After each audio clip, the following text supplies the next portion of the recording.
Welcome to the future bright coaching classes. और आज फिर मैथमेटिक्स की क्लास देखते हैं। परसेंटेज के बारे में कल हमने कुछ सॉल्व किए थे, आज फिर कुछ सवाल देखते हैं, उनको सॉल्व करते हैं। कुछ सवाल और कुछ प्रॉब्लम्स देखते हैं परसेंटेज से रिलेटेड। हम 1-2 दिन 4-4, 5-5 सवाल रोज़ बताएंगे, जिससे आप इजीली इनको समझें आराम के साथ। और उसके साथ साथ हम इंग्लिश के भी वीडियो डाल रहे हैं, दोनों डालते हैं जिनमें जहाँ ज़रूरत है। लेकिन और हमारे दूसरे जो फैकल्टी है वो 1-2 दिन में आपको निश्चित रूप से रीजनिंग भी पढ़ाई जाएगी, उस पर भी देखते हैं। पहले मैथमेटिक्स हम सवाल देख लेते हैं। पहले ये एक सवाल है, आप देखिए इसको। एक परीक्षा में 35% विद्यार्थी उत्तीर्ण होते हैं और 455 फेल हो जाते हैं। आपको ये बताना है कि एक्चुअल में कितने स्टूडेंट परीक्षा में बैठे थे। तो उत्तीर्ण स्टूडेंट कितने थे? 35%। तो अनुत्तीर्ण कितने हुए? पास हुए अगर आपके 35%, तो फेल कितने हुए? ये फेल्ड, ये कितने हो जाएंगे? 100 minus 35 equal to 65। It's means अगर 35% पास होते हैं, बहुत ध्यान से देखिए, बस 2 लाइन का है, 1 या 2 लाइन का सवाल है, बस बहुत आसानी से आप कर लेंगे। अगर 35% पास हो रहे हैं तो आप 100 में से माइनस कर देंगे, तो फेल कितने हुए? 65। कितने फेल हुए? 65। अब जब विद्यार्थी 65 फेल होते हैं तो कुल विद्यार्थी कितने थे? 100। जब 65 फेल होते हैं तो कुल विद्यार्थी कितने थे? 100। अगर मान लीजिए 1 फेल हो रहा है तो विद्यार्थी कितने होंगे? 100/65। और चूंकि विद्यार्थी कुल कितने फेल हो रहे हैं? 455, तो टोटल कितने हो जाएंगे? 100/65 इंटू 455। 5 come 5, 5 3 15, 5 9 45, 5 63 91 equal to 700। कितने हो जाएंगे? इक्वल टू 700 विद्यार्थी। यानी टोटल विद्यार्थी कितने परीक्षा में बैठे थे? 700। कुछ नहीं करना है आपको, कुछ ये लैंग्वेज भी नहीं लिखनी है। आप सिर्फ अगर चाहें तो कुछ नहीं करना। ये तो हमने आपको बताया है कि जब वो 65 फेल हो रहे थे तो टोटल विद्यार्थी कितने बैठे थे? 100। अगर एक विद्यार्थी फेल होता तो कितने बैठते? इतने। तो टोटल फेल कितने हुए? 455। आप इसको इस तरीके से करके सिर्फ टोटल नंबर ऑफ निकाल सकते हैं। वैसे आप अगर बार बार प्रैक्टिस करेंगे बार बार, तो ये स्टेप भी आपको करने की ज़रूरत नहीं है। ये स्टेप आप इजीली कर जाएंगे। और उसके बाद आपको ये भी लिखने की ज़रूरत नहीं है। आप सीधे सीधे आप इतना याद रखिए कि आपको जो फेल हो रहे हैं उनको आप एज अ डिनोमिनेटर लिखना है, और न्यूमरेटर में चूंकि परसेंटेज है इसलिए आपको 100 से फेल वाले स्टूडेंट को मल्टीप्लाई करना है और आपका आंसर आ जाएगा। ओके, इस तरीके से आप इस सवाल को कर सकते हैं। कोई प्रॉब्लम? इजीली 700 स्टूडेंट बैठे थे, 700 स्टूडेंट में से 455 फेल हुए। यानी इसका मतलब था कि 65% स्टूडेंट 700 में से फेल हो गए थे। तो जो फेल हुए थे वो फेल होने वाले स्टूडेंट 455 65% थे। तो जो पास हुए, अब अगर ये होता सिर्फ कि पास कितने हुए, तो आप 700 में 455 माइनस कर दीजिए, तो ये भी निकल आएगा कि इतने स्टूडेंट उसमें पास हुए थे। ओके, इस तरीके से एक सवाल और लिया। कल हमने कुछ बताए थे। कोशिश हम ये कर रहे हैं कि एक एक तरीके के सवाल ही हम आपको बताएं। ज़्यादा लैंग्वेज, कल भी हमने कहा था, ज़्यादा फार्मूले, ज़्यादा लैंग्वेज के चक्कर में नहीं पड़ना। प्रैक्टिस आप तेज करिए, क्योंकि कोशिश ये करिए कि कोई भी सवाल 1-2 लाइन से ज़्यादा ना हो। हम भी यही कोशिश करते हैं। वैसे हम यहाँ अगर चाहते तो हम डायरेक्ट इसी स्टेप को लिख सकते थे, लेकिन चूंकि आपको समझाना था इसलिए हमने कहा कि इस तरीके से नए स्टूडेंट ये पूछ सकते थे कि ये आपने किया कैसे। तो इसका मतलब ये था, जब 65 फेल हो रहे थे तो कितने बैठे थे? 100। और इसका मतलब जब 1 फेल होगा तो इतने बैठेंगे। तो जब 455 फेल हो रहे थे तो कितने बैठेंगे? इतने बैठेंगे। इसलिए हमने इसको बताया। ओके, अब ये एक और प्रॉब्लम देखते हैं। एक परीक्षा में उत्तीर्ण होने के लिए 36% अंक चाहिए। एक विद्यार्थी को 113 अंक मिले और वो 85 अंक से फेल हो गया। इसका मतलब क्या हुआ, पहले तो ये आप देख लीजिए कि ये उसको चाहिए कितने थे, यानी पास होने के लिए कितने चाहिए थे, उसको पास होने के लिए कितने चाहिए, पास होने के लिए चाहिए उसको कितने, 113 प्लस 85, तो 5 3 8 8 1 9। इसका मतलब क्या हुआ, उसको जितने में भी जो पूर्णांक रहा हो उसको उसमें से पास होने के लिए 198 अंक की ज़रूरत थी। ओके, उसको मिले कितने थे, 113, है ना, 113 मिले और 85 से वो फेल हो गया। इसका मतलब क्या है, अगर 85 और मिल जाते तो पास हो जाता। इसका मतलब ये हुआ कि उसको टोटल मार्क्स 198 चाहिए थे। बहुत इजी सवाल है, बहुत इजी। कितने चाहिए थे, मात्र 198 अंक चाहिए थे। इसमें आपको कुछ नहीं करना, कुछ नहीं लिखना, सिर्फ 198 इंटू, अब आप क्या करेंगे, या तो यहाँ लिखें अपॉन 36 अपॉन 100। परसेंटेज था, हमने क्या बताया था, कल भी हमने आपको बताया था, इस साइन को हटाने के लिए, आपको इस साइन को हटाने के लिए अपॉन 100 करना है। तो आप इसके नीचे अगर अपन 36 अपॉन 100 लिखेंगे इसका परसेंटेज का, तो फिर आपको 100 ऊपर ले ही जाना पड़ेगा। तो आप पहले से ही यहाँ क्या कर दीजिए, 100 अपॉन कितने परसेंट थे, 36% अंक मिले उसको। यानी इतने अंक का 198 अंक लाने के लिए आपको कितने परसेंट चाहिए, 36 अपॉन 100। 100 कहाँ चला जाएगा, ऊपर चला जाएगा, ये न्यूमरेटर हो जाएगा इसका। अब आप काट के देख लीजिए, ये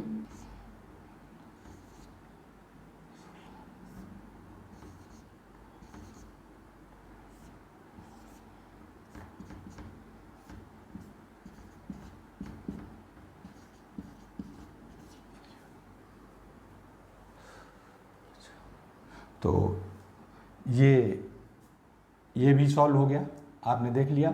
एक लाइन का सवाल करना क्या है आपको, वैसे तो आप अगर उस तरह से चाहें तो आप 36 ऑफ x करके भी निकाल सकते हैं, इक्वल टू ये क्या हो जाएगा 198, ऐसे करके करेंगे और अपॉन में 100 आएगा तो भी इसको सॉल्व आप कर सकते हैं इस तरीके से। लेकिन अगर आप जब ये 36 फिर हो जाएगा upon 100 into x equal to 198, x की वैल्यू निकालेंगे तो 198 इंटू 100 अपॉन 36। ये इतनी आपको कुछ ये इतना कुछ करने की ज़रूरत नहीं है, बस सीधे आप इतना समझ लीजिए कि आपको जो अंक चाहिए थे 198 थे और 98 में उसको कितने मिल रहे थे 30%। तो 30% अपॉन 100, 100 कहाँ चला जाएगा, ये डिनोमिनेटर हो जाएगा, ऊपर चला जाएगा। इसलिए इस स्टेप को सीधे सीधे डायरेक्ट आप सॉल्व कर लीजिए। यानी उसको टोटल पास होने के लिए कितने अंक चाहिए थे, 550। कितने चाहिए थे, 550।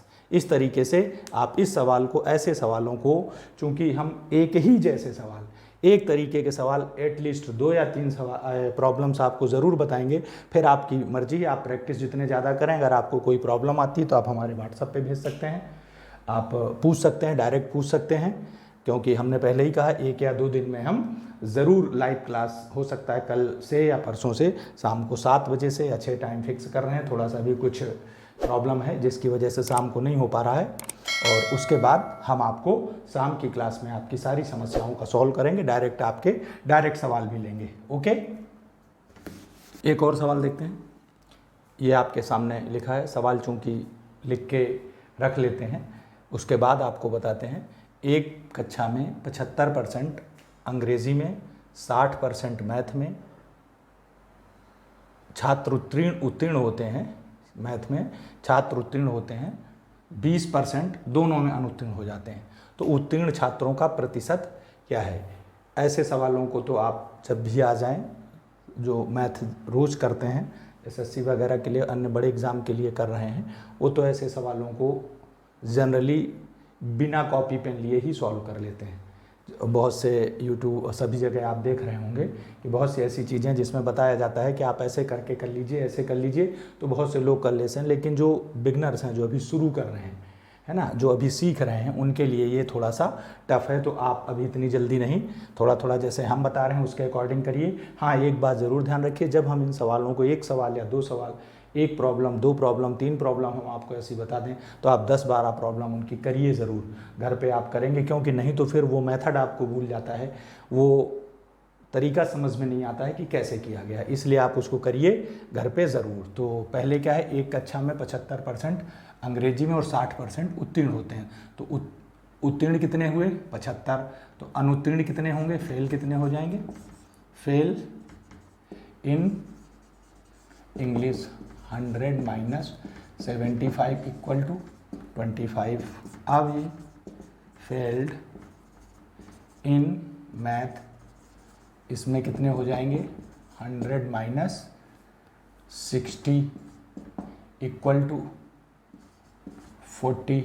ओके, बहुत दोनों में कितने हुए? बहुत दोनों 20%, दोनों में फेल हो जाता है। तो इसका मतलब अकेले इंग्लिश में कितने होंगे? सिर्फ इंग्लिश में, ओनली इंग्लिश में कितने फेल हो जाएंगे? 25 माइनस 20 इक्वल टू कितने हो गए? 5। ये सारे परसेंटेज में है, याद रखना। और ओनली मैथ में कितने हो गए? ये 40 माइनस 20 यानी 20%। टोटल कितने हो गए? टोटल फेल कितने हो जाएंगे? पहले तो 20 थे ही आपके पास, 20 प्लस इंग्लिश में कितने हुए? 5 प्लस 20 यानी टोटल कितने फेल हो गए? फेल होने वाले कितने थे? 45%। तो पास कितने होंगे? तो ये पास्ट कितने हो जाएंगे? 100 माइनस 45 इक्वल टू 55। समझ में आ गया आपके? इस तरीके से बिल्कुल इजी, कुछ नहीं। अब ये आप जब प्रैक्टिस करेंगे तो ये तो आप अपने मन में ही सॉल्व कर लेंगे, इतना इतना इतना। ये सिर्फ आपको ये 2 स्टेप लिखनी पड़ेंगी जो हम आपको बता रहे हैं, और ज़्यादा से ज़्यादा 10 से 15 सेकंड का हम भी सोचेंगे, उससे बड़ा कोई सवाल अभी हम आपको लेंगे नहीं। आगे आपके समझ में? इस तरीके से आप इसको भी कर सकते हैं। आज हमने कुछ एग्ज़ाम टाइप वाले सवाल हमने लिए, कल हमने लिए थे वो सवाल थे जिनमें हम आपको ये बता रहे थे कि अगर इतने % प्राइस बढ़ जाती है तो हमको कितना कम लेना चाहिए, अगर प्राइस कम हो जाती है तो कितना ज़्यादा लेना चाहिए, ये हमने लिया। एक सवाल और हम देखते हैं जो इलेक्शन वाला होगा, इलेक्शन से रिलेटेड सवाल है, क्योंकि हम कोशिश करते हैं कि पहले हम वो चीज़ें देख लें जिससे एक एक तरीके से आप सॉल्व करें, एक एक तरीके से आप सॉल्व करें, फिर उसी टाइप के आप सवाल प्रॉब्लम्स को आप खोज करिए। Every day you try to find some new problems, है ना, related which are teaching here, जो यहाँ पढ़ाए जा रहे हैं उनके अकॉर्डिंग। तो आप क्या करिए, नए सवाल और नई प्रॉब्लम्स को आप ढूंढिए। हमको जो मिलते हैं, हमारे पास जो बुक्स अवेलेबल हैं, हम उनमें से देखते हैं और छांटते हैं, आपको बताने की कोशिश करते हैं। एक और देखते हैं ये प्रॉब्लम। ये देखिए, अभी जो आपने किए उसमें हमने ये बताया कि अगर कोई स्टूडेंट इतने मार्क्स लाता है तो इतने में फेल हो सकता है, हुआ है तो टोटल मार्क्स कितने थे, ये इस तरीके से वो बताया। एक एक टाइप के, एक ही तरीके के सवाल बताएंगे जिससे आपको सुविधा हो प्रैक्टिस करने में। थोड़ी थोड़ी देर के लिए हमको ज़्यादातर एक एक साइज आपको, जिससे जाना ना पड़े कहीं कि इधर उधर के एक सवाल दूसरा होगा, एक दूसरा, हम कम से कम 2 सवाल एक तरह से ज़रूर बताएंगे जिससे आपको प्रैक्टिस करने में सुविधा हो। तो दूसरा देखते हैं, किसी चुनाव में केवल 2 प्रत्याशी, ध्यान दीजिए कितने प्रत्याशी हैं? 2। जिस प्रत्याशी को कुल पड़ने वाले वैध मतों का 62% मिला। अब बस यहीं आप स्पीड में करना है, आप यहीं रुक जाइए। जैसा अभी आप इसी वीडियो में आप पहला सवाल देख रहे थे, पहली प्रॉब्लम आपने देखी, सेम उसकी ये कॉपी है, बिल्कुल नकल है, सिर्फ उसमें परसेंटेज था, कितने % प्राप्त किए तो टोटल कितने, इसमें सिर्फ ये पूछा उन्होंने कितने मत पड़े। तो आप देख लीजिए, कुल वैध मतों का 62% मिला, तो और वो 144 मतों से चुनाव जीत गया। अगर जीत गया, उसको 62 मिला, तो हारने वाले को कितना मिला? ये जो डिफीट हुआ, हारने वाले प्रत्याशी को कितने मिले? हारने वाले कैंडिडेट को, प्रत्याशी को मिले मत कितने होंगे? ये 100 माइनस 62 इक्वल टू 38। इसको कितने मिले? 38% मिले। जो हार गया, जो जीता था, उसको कितने मिले? 62%। अब जो इन दोनों का डिफरेंस कितना है ना, यानी इसका जो इसको मिले और जितने जीतने वाले को मिले और जितने हारने वाले को मिले। इधर कितने मिले, जो जीता जीतने वाला उसको मिले 62%, जो हारा हारने वाले को कितने मिले, हारने वाले को उसको मिले कितने 38%। यानी इन दोनों का डिफरेंस कितना हुआ, 10 2 12 में से 8 गए 4, 5 में से 24%। यानी डिफरेंस कितना हुआ 24%। वही प्रक्रिया जब 24 मिलते हैं उसको हारने वाले को, तो टोटल वोट कितने पड़े 100। 24 जब उसको मिल रहे हैं तो टोटल वोट कितने पड़े, 24 मिलते हैं हारने वाले को तो टोटल कितने पड़े 100। अगर 1 से वो हारता तो कितने पड़ते 100/24, इसलिए वो हारा कितने से, ये 144 वैध मत, इसलिए आप किससे मल्टीप्लाई कर दीजिए इसको 144 से। 12 दूनी 24, 12 दूनी 24, 12 एकम 12, 12 दूनी 12, यानी टोटल मत पड़े 600। कितने मत पड़े 600। ओके, आ गया। आपको जीतने वाले के नहीं निकालने, किसके निकालने हैं, हारने वाले के निकालने हैं, हारने वाले के। ठीक है, दोनों का अंतर निकाल लेना। वैसे अगर आप सीधे सीधे करना चाहते हैं तो परसेंटेज को निकाल के आप ऐसा भी कर सकते हैं बिल्कुल, कि आप सीधे आप यहाँ पे 100 × 144 अपॉन उनका अंतर करके आप ऐसे करके भी कई सारी बुक में आपको बताया गया होगा कि उन दोनों का अंतर, मतों का जो अंतर है यहाँ लिख के उससे भी निकाल लेंगे एक लाइन में। लेकिन ये जब आप 1 2 बार आप कर लेंगे तो आप यही करने लगेंगे। हम कोशिश अब कल से कोशिश करेंगे कि पहले आपको तरीके से बताएं, जिस तरीके से सॉल्व होगा उसके बाद आपको इस तरह की ट्रिक भी हम बगल में लिख दिया करेंगे। तो आप ये भी सोचा करिए कि 100 × जितने मत पड़े उसके बाद उसका अंतर निकाल के भी आप सीधे सीधे निकाल सकते हैं। लेकिन ज़्यादा आप कोशिश करिए कि आप इस तरीके से करें। ओके, आ गया समझ में, इस तरीके से आप करिए।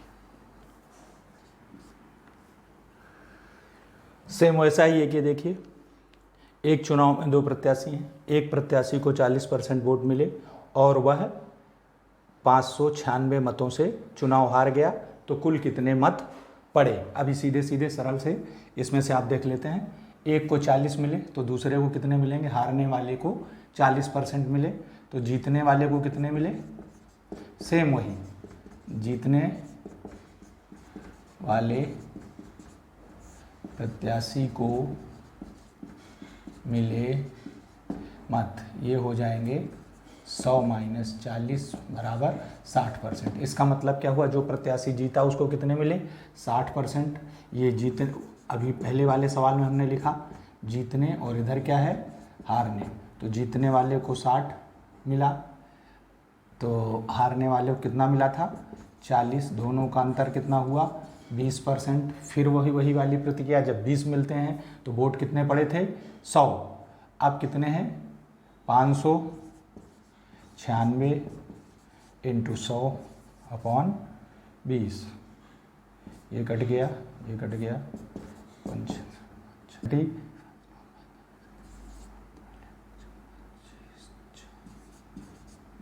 ये कुल वोट कितने पड़े, ये कुल वोट कितने पड़े। इस तरीके से आप आसानी से ऐसे ऐसे सवालों को एक लाइन में बस कर सकते हैं। अब इन सवालों में थोड़ा सा और चेंज है, चूँकि भी ज़्यादा हमने बताया था कि जैसा कि हमारे सहयोगी राजपाल जी ने आपसे कहा था कि ये अभी हम ज़्यादातर फॉरेस्ट गार्ड और उसकी ही मैथ बताएंगे, तो उसमें ज़्यादा ट्रिपिकल नहीं आएंगे। हालांकि इसमें सवाल और भी चेंज हो सकता है कि इतने मत पड़े तो इतने बेकार भी हो जाते हैं, अवैध भी हो जाते हैं, फिर कुल मतों का ऐसे करके भी वो आगे आएंगे।